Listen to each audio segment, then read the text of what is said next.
Winning. Peace and love, family. Peace and love. It's your boy Chris Enlightened coming back again with some more spiritual fiddles. And today I'm going in on how do you define God? Ooh, this is a good one, family. This is a good one. How do you define God? Ooh.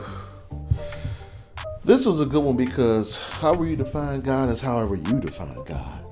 But this video is about how do I define God, okay? Now, I believe in the Creator, the primordial Creator that created everything after it. But I also know that there's other gods out there too. There's more gods out there than there are beaches in this earthly domain and any other domain. There's gods of everything out there.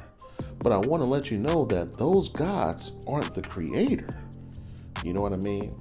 So one thing that humans do, they give attributes to gods or the Creator. They make you think that the God is vengeful.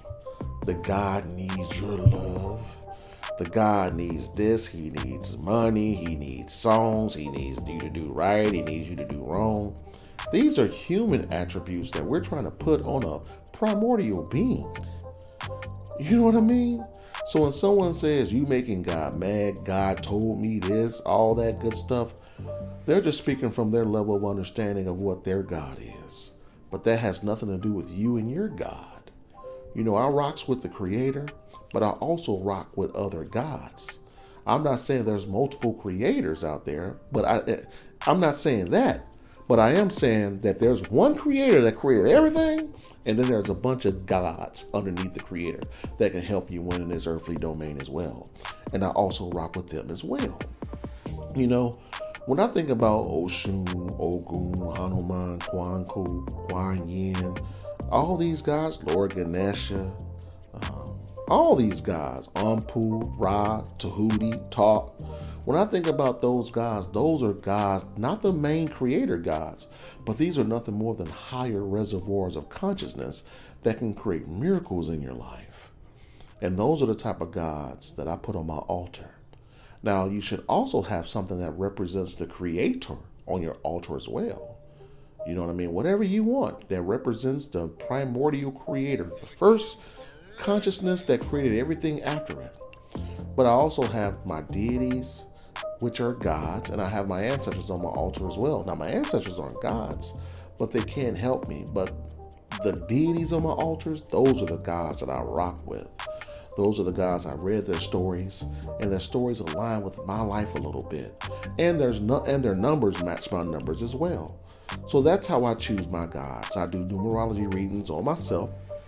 I get my finite numbers, my life path, my soul urge, my gift, my personality, my attitude, all those numbers I get.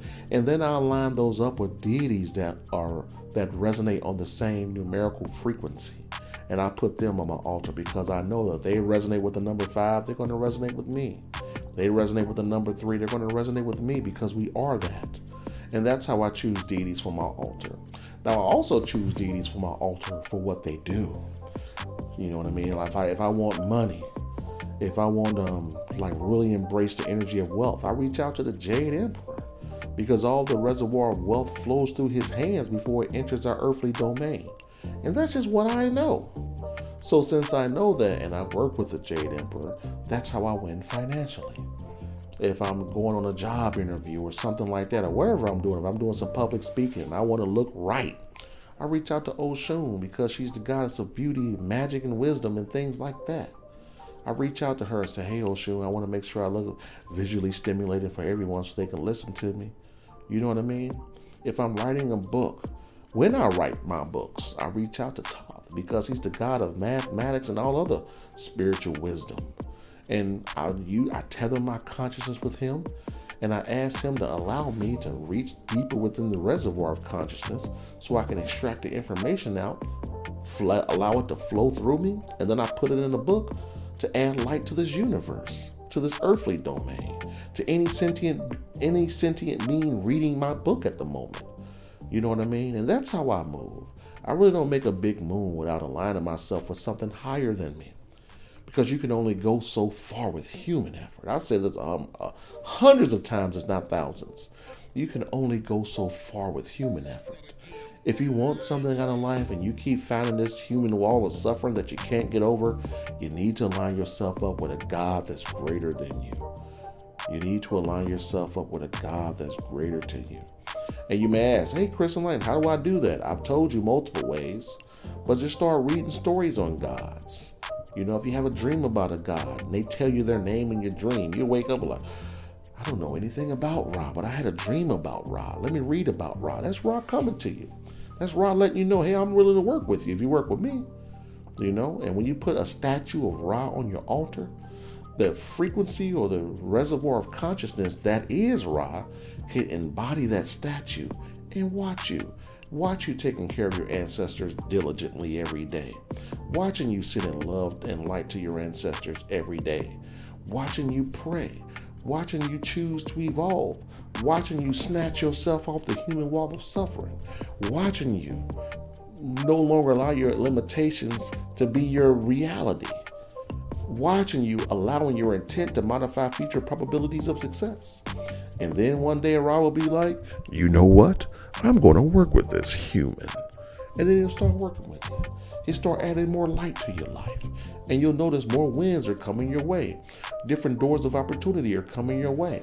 And that's what the deities do for your family. They create miracles in your life. They do things that you can't do. They set you up for success spiritually before you even see any challenges. I don't worry about nothing. What am I worried about for? Worrying ain't gonna do nothing.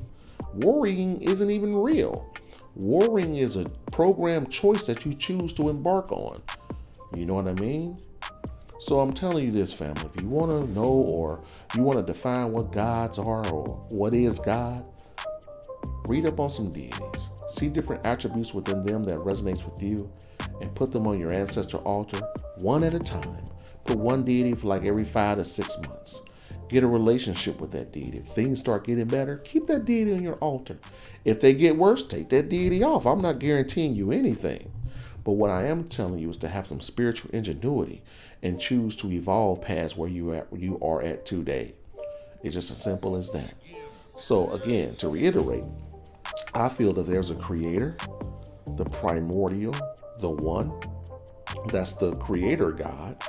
But then underneath him, there's a whole bunch of other gods that can help you win out here. The list goes on and on. There's trillions of them out there that you can choose from. You know, there's a lot of gods that exist that don't even have a human name, that humans don't even know about because they haven't revealed themselves yet. Or they have revealed themselves and you don't know what to call them, you know? So hopefully you thought about that. What is God? What does it mean for you? A lot of people think that when I call myself a god or anyone else a god, that I feel as if I am a god. I do feel as if I'm a god because I have a lot of the God energy within me. I don't care what it is in our earthly domain. When you break it down to a molecular level, it has this ball of light in it. And that molecule of light is nothing more than the creator's energy that's within him, that's within all sentient beings and everything in our earthly domain. You know what I mean, family? That ball of energy is all you need to win out here. But if you don't know it's there, you won't know how to pull on it. But he's also giving you a plethora of other gods that will help you win as well, that you can pull from as too. You know what I'm saying, family? But the choice is yours. If you want to continue to stay on the human wall of suffering, cool. Some people come here to lose this incarnation. Me, I come here to win. I don't share my visions with non-visionaries. You know what I mean? And I don't feed my light to people who have minds of the night. I don't do that, family. So if you're not a winner and you want to be a winner, think about and focus on aligning yourself up with something greater than you. So on that note, it's your boy Chris Enlightened. If you want to support me, go out to Amazon, pick up any one of my 5 best-selling books, The Enlightened Talk, Poverty Consciousness, Wealth Consciousness, Dissolving Your Limitations, or Consciousness Equals Choice. And on that note, family, you already know what I'm doing. I'm out here winning.